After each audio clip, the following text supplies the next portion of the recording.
Hello everyone, कैसे हैं आप सब। होप आप सब अच्छे होंगे। और आज कुछ इन्फॉर्मेशन मुझे लगा कुछ इन्फॉर्मेशन आपके साथ शेयर करना चाहिए with respect to the examinations which are conducted on 29th of July। So मुझे कुछ स्टूडेंट्स अभी फ़िलहाल ये कह रहे हैं सर कि सर फर्स्ट ग्रुप का तैयारी तो हमने कर लिया है, सेकंड ग्रुप के लिए एग्जामिनेशंस के लिए हम तैयारी कर रहे हैं सेकंड ग्रुप के लिए। बट प्रॉब्लम ये है कि हमने फर्स्ट ग्रुप के लिए ही अपना एग्जामिनेशन फॉर्म किया था, तो करेक्शंस विंडो पे क्या हो सकता है उसके लिए मैंने आपको एक शेयर करा है वीडियोस, वो आप देख लीजिएगा। मैंने उसके अंदर डिस्कस किया है और उसको देख करके आपको समझ में आ जाएगा। और आज मैंने रिक्वेस्ट डाल दी है, इंस्टीट्यूट को रिक्वेस्ट गया है करेक्शंस विंडो के लिए। बट करेक्शंस विंडो के लिए अब क्या इंस्टीट्यूट इसको ओपन करेगा वो इंस्टीट्यूट का कॉल है, इंस्टीट्यूट का स्टैंड है अपना। तो अभी क्योंकि इंस्टीट्यूट के लिए अभी सेंटर्स को लेकर के वो विंडो ओपन कर सकता है, करेक्शन विंडो जो सेंटर को चेंज करने वाला है वो ओपन कर सकता है। अभी हाई प्रोबेबिलिटी चांस उसी के लगते हैं, लेकिन करेक्शन विंडो के लिए रिक्वेस्ट जा रही है प्रॉपर, और उसके अकॉर्डिंगली इंस्टीट्यूट क्या रिएक्ट करता है करेक्शन विंडो को लेकर के in relations to examination form for second group, जो भी एग्जामिनेशन के लिए फॉर्म भरने हैं उसके लिए इंस्टीट्यूट का क्या कॉल आता है, उसके लिए थोड़ा सा भी टाइम लगेगा। तो टाइम का मतलब ये है कि 2-4 दिन, 5 दिन, एक हफ्ता जो भी लगेगा उससे आ जाएगा। मुझे क्या इन्फॉर्मेशन आपके साथ शेयर करनी है, देखो मेरा ऑब्जेक्टिव क्या था, प्राइमरी ऑब्जेक्टिव मैंने आपको ऑलरेडी बताया था कि मैंने बच्चों को ऑलरेडी ये बात बोली है कि जो स्टूडेंट्स अभी फर्स्ट ग्रुप का तैयारी कर रहे हैं वो सेकंड ग्रुप के ऊपर शिफ्ट हो जाइए। मतलब फर्स्ट ग्रुप जिनका ऑलरेडी प्रिपेयर हो चुका है वो सेकंड ग्रुप पे जाइए, और सेकंड ग्रुप के साथ साथ तैयारी करते रहिए। आप बोथ ग्रुप की तैयारी रखें। जैसे इंस्टीट्यूट अपना करेक्शन विंडो ओपन करेगा in relation to the examination form जो भी आपका, तो सेकंड ग्रुप का आप एग्जामिनेशन फॉर्म भर के आप बोथ ग्रुप के लिए प्रिपेयर हो सकते हैं। ये मैंने ऑलरेडी बता दिया। अब मैंने क्या एनालाइज किया है वो मैं आपके साथ शेयर कर लेता हूँ। मैंने एनालिसिस ये किया है, देखो अभी सिचुएशंस कोविड-19 का अकॉर्डिंगली है। और अब अगर आप देखें तो कल केजरीवाल जी ने भी, सीएम जो दिल्ली के हैं, उन्होंने ये बात बोली है, इस बात को लेकर उन्होंने डिस्कशन किया है कि हम ज़्यादा दिन का मतलब लॉन्ग टर्म हम लॉकडाउन नहीं रख सकते, मतलब लॉकडाउन में हम लॉन्ग टर्म नहीं रह सकते, सरवाइव करना पॉसिबल नहीं है लॉन्ग टर्म में लॉकडाउन। तो कुछ इकोनॉमिक एक्टिविटीज़ शुरू करनी पड़ेंगी, और हमें कोरोना के साथ, कोविड-19 के साथ भी जीना होगा। उनका स्टेटमेंट ये है कल का। तो अब मुझे ऐसा लगता है कि अगर सपोज़ मैं अपनी ओपिनियन दे रहा हूँ आपको, जो मैंने एनालाइज़ किया है वो ये है कि अब सपोज़ करो अगर केसेस सपोज़ करो आपके बढ़ते हैं, या केसेस किस तरह से भी होते हैं, तो जो 14 डेज़ का एक्सपेरिमेंट अभी गवर्नमेंट कर रही है उसके अकॉर्डिंगली क्या 14 डेज़ के बाद केसेस होंगे, क्या सिचुएशंस बनेगी, वो तो 14 डेज़ के बाद ही पता चलेगा।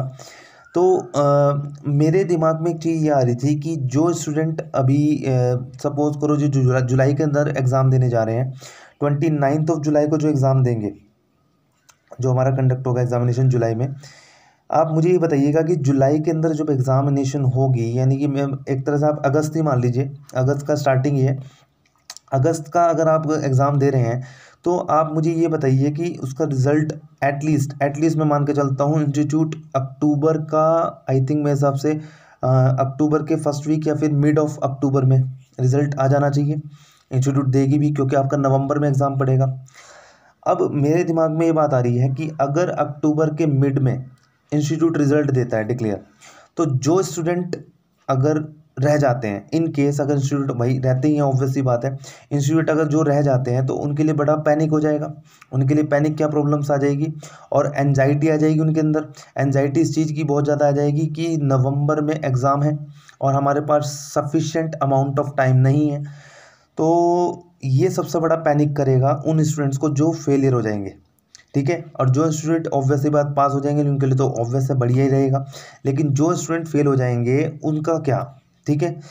अब एक क्वेश्चन ये राइज होता है कि अगर आप जो स्टूडेंट एक ग्रुप तैयारी कर रहे हैं, एक ग्रुप, वो आप ये मेरे हिसाब से जो मैंने एनालिसिस की है, जो स्टूडेंट एक ग्रुप तैयारी कर रहे हैं और अगर करेक्शन विंडो ओपन नहीं होता एग्जामिनेशन फॉर्म के लिए, सो बोथ ग्रुप के लिए, तो फिर उन स्टूडेंट के लिए मेरे हिसाब से जो बेटर होगा उनको ये अटेम्प्ट स्किप कर देना चाहिए, जो ये अटेम्प्ट जो है स्किप कर देना चाहिए। क्योंकि अगर सपोज करिए वो बच्चे जो एक ग्रुप की तैयारी पे हैं और वो जुलाई के अपना एग्ज़ाम देते हैं, अगस्त में जो एग्ज़ामिनेशन है आपका वो देते हैं, उसके अकॉर्डिंगली अगर वो रह जाते हैं तो नवंबर में उनके लिए पैनिक सिचुएशन हो जाएंगी और बहुत ज़्यादा एनजाइटी आ जाएगा। ठीक है। दूसरी चीज़, अब आप बोलेंगे सर क्या गारंटी है इस बात का कि मैं हम नवंबर में एग्ज़ाम दें वहाँ पे क्या हो जाएगा कि बोथ ग्रुप में तैयारी पास हो जाएगी। सर आपके पास देखो नवंबर के लिए, और नवंबर में भी ज़रूरी नहीं है कि अब मान लो, क्योंकि अक्टूबर में अगर आपका रिज़ल्ट आता है तो नवंबर के अंदर इंस्टीट्यूट मुझे नहीं लगता कि वो एग्ज़ामिनेशन करा दे। मुझे ऐसा लगता है कि नवंबर के बाद भी वो दिसंबर में आई थिंक एग्ज़ामिनेशन जा सकता है। अब मुझे बताओ, अगर आपको यहाँ से मई अभी स्टार्ट हुआ है और आप दिसंबर तक अगर आपके पास टाइम होगा तो आप बोथ ग्रुप के लिए तैयारी कर सकते हैं। मैं उन स्टूडेंट की बात कर रहा हूँ, ठीक है ना। और उस स्टूडेंट्स में तो सारी आ गए ना, तो मैं अकॉर्डिंगली मैंने एनालिसिस जो किया है वो ये किया है, जो स्टूडेंट फर्स्ट ग्रुप का तैयारी कर चुके हैं और अगर करेक्शन विंडो ओपन नहीं होता एग्जामिनेशन हो सेकेंड ग्रुप के लिए, जो मतलब सेकेंड ग्रुप का एग्जामिनेशन फॉर्म भर के बोथ ग्रुप के लिए प्रिपेयर हो रहे हैं, तो उसके लिए प्रॉब्लम ये है कि उसको अगर वो इस एग्ज़ाम में जुलाई या अगस्त का जो एग्ज़ामिनेशन है उसके अंदर अगर वो रह जाता है तो फिर नवंबर में उनके लिए पैनिक सिचुएशन आ जाएगा। तो उससे बेटर ये होगा कि वो नवंबर में ही एग्ज़ामिनेशन दे दें। उससे बेटर ही होगा, कोई 1-1.5 महीने का आपका फ़र्क रहेगा और उससे बोथ ग्रुप की आपकी तैयारी बहुत अच्छी खासी हो जाएगी और बोथ ग्रुप की तैयारी होकर के आप रैंक भी ला सकते हैं। ठीक है। तो ये इन्फॉर्मेशन जो मुझे लगा इन्फॉर्मेशन शेयर करनी चाहिए, जो मुझे लगा, जो मैंने एनालिसिस किया है उन स्टूडेंट्स के लिए, और आपको भी ये अच्छा ही लग रहा होगा जहाँ तक मुझे लगता है। क्योंकि देखो अगर आप थोड़ा सा भी लॉजिकल सोचो तो ये चीज़ बहुत प्रैक्टिकल है कि सर अगर जुलाई का एंड है, मतलब अगस्त में एग्जामिनेशन स्टार्ट होने वाले हैं और अगस्त में अगर एग्जामिनेशन हो रहे हैं तो फिर सर सितंबर अक्टूबर, ऑब्वियसली बात है अक्टूबर के मिड में ही मेरे हिसाब से रिजल्ट इंस्टीट्यूट डिक्लेयर करेगा और उसके बाद फिर क्या रह जाता है, मैक्सिमम से मैक्सिमम 15 डेज ही रह जाते हैं। तो उससे बेटर ये होगा कि आप इस एग्ज़ाम को स्किप कर दें और नवंबर के लिए मतलब दिसंबर तक ही एग्जामिनेशन हो पाएंगे जहाँ तक मुझे लगता है। तो इंस्टीट्यूट नवंबर में तो एग्जामिनेशन मुझे लगता है कि नहीं करा पाएगा, तो दिसंबर में जा करके तो आपके पास सफिशिएंट अमाउंट ऑफ टाइम बहुत अच्छा बच जाएगा और उससे आपकी बोथ ग्रुप तैयारी हो सकती है। ठीक है। और इसके लिए मैं कभी भी अपने ऑब्जेक्टिव से नहीं हट रहा, मैं अभी भी कह रहा हूँ कि आप अपनी तैयारी रखें, अच्छा खासा तैयारी करते रहें, स्किप ना करें किसी भी चीज़ को। ठीक है।